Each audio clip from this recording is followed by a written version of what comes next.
Alors ici, je vais vous faire une présentation des fonctions avancées de l'Eurotab et de l'interface d'utilisateur. La première chose, c'est qu'ici, vous êtes déjà sur une tablette Android spécifique à l'atelier, donc renforcée, protégée sur les côtés. Vous avez donc une station fixe de charge et vous avez des périphériques de connexion pour les adaptateurs. Ça va être utile pour ajouter des appareils de mesure.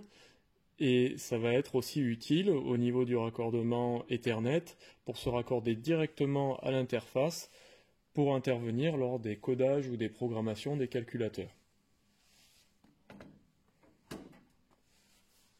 Alors la première chose qu'on va faire, c'est connecter l'interface au véhicule, bien entendu. Ici vous êtes en Bluetooth.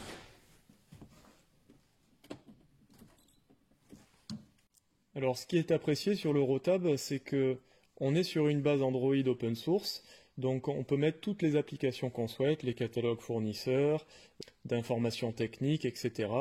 Et on va pouvoir aussi faire des rapports, les partager par mail, etc. etc. Ici on est sur l'application donc de l'Eurotab, avec la facilité au niveau des mises à jour, c'est-à-dire qu'on a ici en un clic la recherche automatique des mises à jour. Là par exemple, ça fait 3 semaines que je ne l'ai pas faite, j'ai 32 mises à niveau. Donc ça va très vite. C'est ce qui fait que l'outil est très évolutif. Par exemple ici, je vois que j'ai une mise à jour chez Chrysler. Si je clique dessus, on s'aperçoit qu'on a eu des évolutions sur des modèles de 2018 et de 2019 pour faire de la régénération de filtres à particules et de nombreuses nouvelles fonctions. Ce qui est très utilisé aussi, c'est la partie réinitialisée, puisque là on a un accès direct aux fonctions les plus courantes en atelier, comme par exemple l'adaptation de la batterie, la vidange d'huile, la remise à zéro ou la commande d'étrier et de frein, les adaptations de vannes EGR, la régénération du filtre à particules. Ici vous avez le diagnostic intelligent avec une fonction en ligne, il faut être connecté à Internet, et là vous allez extraire directement le VIN du véhicule. Ce VIN va être décodé et si on clique sur le diagnostic, vous avez directement accès au logiciel du constructeur. Ici, vous avez le diagnostic local, ça vous permet d'observer la liste des marques. Par exemple, dans le compartiment européen, vous avez autant du Citroën que du Dacia que de la Bugatti. C'est très large. Et si vous allez sur les américaines, vous avez les logiciels spécifiques, par exemple Dodge, Ford Amérique, General Motors, Lincoln. Si vous allez en Asie, vous allez voir Infiniti, Isuzu, Kia, Subaru, etc. Et le niveau de fonctionnalité, il est le même, quelle que soit la provenance des véhicules. Donc là, nous, on va partir directement sur une Renault. On va faire une recherche automatique.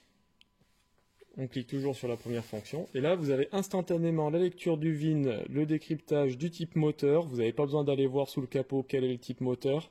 Vous avez donc le type après-vente, etc. Et ça, c'est encore plus rapide qu'avec l'outil constructeur. On va faire donc un test rapide pour observer l'ensemble des calculateurs. L'avantage, encore une fois, c'est qu'on voit que l'accès au calculateur il est complet et c'est très rapide, ça défile. Ici, je parle volontairement pour voir qu'on n'est pas en accéléré. Quand vous avez fait votre lecture, vous avez une lecture directe sur les boîtiers ayant un défaut. Et vous allez pouvoir de suite regarder ici si vous avez une approche pertinente sur une panne courante. Si je clique ici sur image, on voit directement que notre défaut, il pourrait potentiellement concerner la purge du canister qui ressemble à ceci.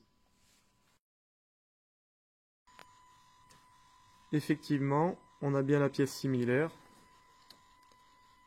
et la panne, elle est ici.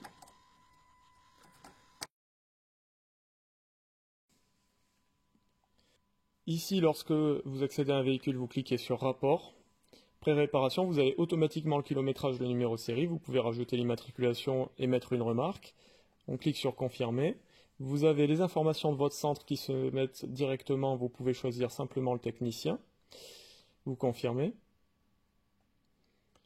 Et là, vous avez un rapport complet. On l'enregistre. Et là, vous avez la touche partager qui vous permet de l'envoyer par mail à l'accueil ou à un collaborateur ou pour une expertise par exemple. Vous allez aussi pouvoir l'envoyer si vous avez une imprimante connectée. Vous allez la retrouver donc dans l'onglet partager ici. Donc ça c'est pour les fonctions courantes. Maintenant on va aller voir dans le moteur ce qu'on a en termes de fonctions avancées. Donc toujours l'auto-identification du système électronique.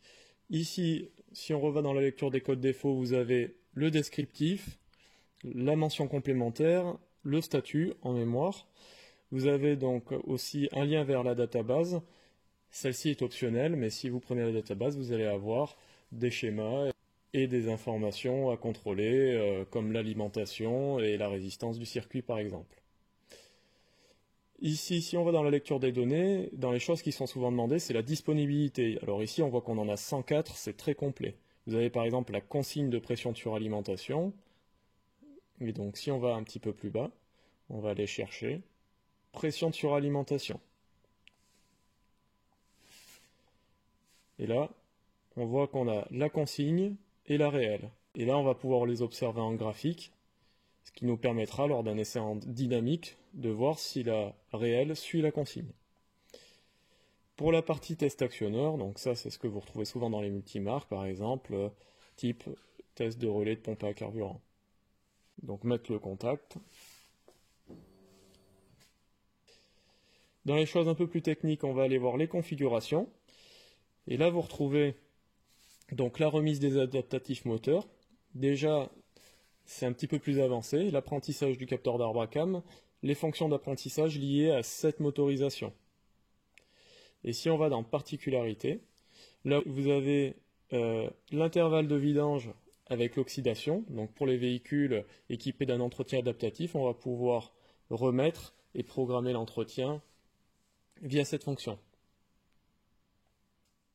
Maintenant, on va aller voir dans un autre système, parce qu'il ne s'agit pas d'avoir que des fonctions avancées dans la partie moteur. On va aller voir par exemple dans l'ABS. Toujours l'auto-identification. Dans l'ABS, si on va dans particularités, vous avez la possibilité de modifier l'index tachymétrique, c'est-à-dire si vous changez le type de roue, lui va vous donner les codes à rentrer pour modifier le type de monte de pneus et adapter donc le tachymètre pour donner la bonne vitesse. Voilà. Vous voyez la procédure, elle est guidée. Et vous avez même des tests comme par exemple contrôle de denture de cible. Vous avez le descriptif de la procédure, une valeur mesurée par l'appareil de diagnostic. Et ici, vous avez les valeurs de référence qui vous disent si les informations mesurées sont bonnes ou pas. Alors pour faire notre calculateur ici, on va aller voir dans le tableau de bord. Ici, on va aller directement dans les configurations. Donc on voit qu'on a la version de langue et vous allez pouvoir, dans le tableau de bord par exemple, changer la langue. Vous allez pouvoir choisir la fonction surveillance de pression de pneu, donc avec ou sans surveillance de la pression de pneu. On va aller dans un autre calculateur, comme par exemple un calculateur plus spécifique comme l'UPC. Alors l'UPC, c'est le boîtier que vous retrouvez ici, qui remplace la platine de fusible et de relais, et qui est géré électroniquement. Donc ici, si on va dans les particularités, on voit qu'on a l'écriture du VIN. Si l'UPC il a pris l'eau, qu'il est oxydé et qu'il est défectueux par intermittence, on va pouvoir faire une sauvegarde des données du calculateur avant de débrancher l'UPC, mettre le nouvel UPC, écrire les données sauvegardées, et là on va se retrouver avec un clone du calculateur. Une fois qu'on aura remplacé cette pièce, donc on aura dans la configuration de fonction stop and start, puisque vous avez une adaptation à effectuer, et là avec cet appareil vous pouvez la faire.